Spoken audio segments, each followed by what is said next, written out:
l'offre, nous l'avons vu dans ce chapitre, est une fonction croissante du prix. Plus le prix augmente, plus le producteur sera tenté d'augmenter son offre. Cependant, il doit déterminer son optimum de production, c'est-à-dire le volume de production qui va lui permettre de maximiser son profit. Et cela en tenant compte de ses coûts et de ses recettes.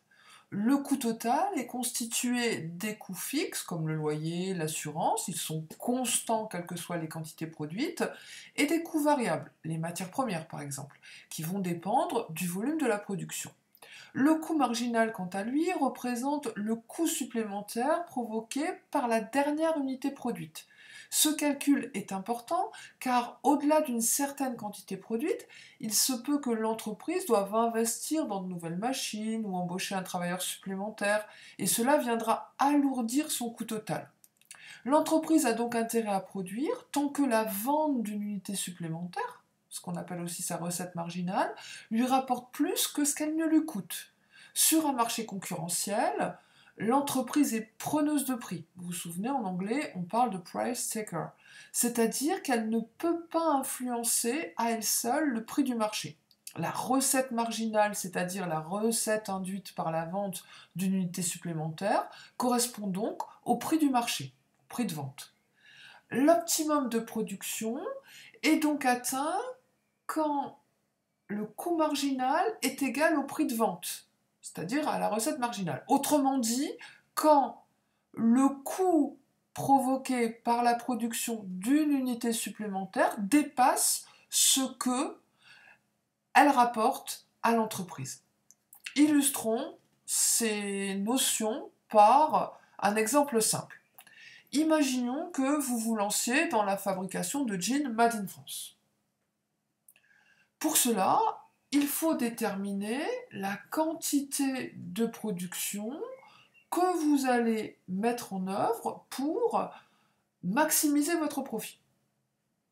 Imaginons que vous décidiez d'établir votre prix de vente à 50 euros, la paire de jeans.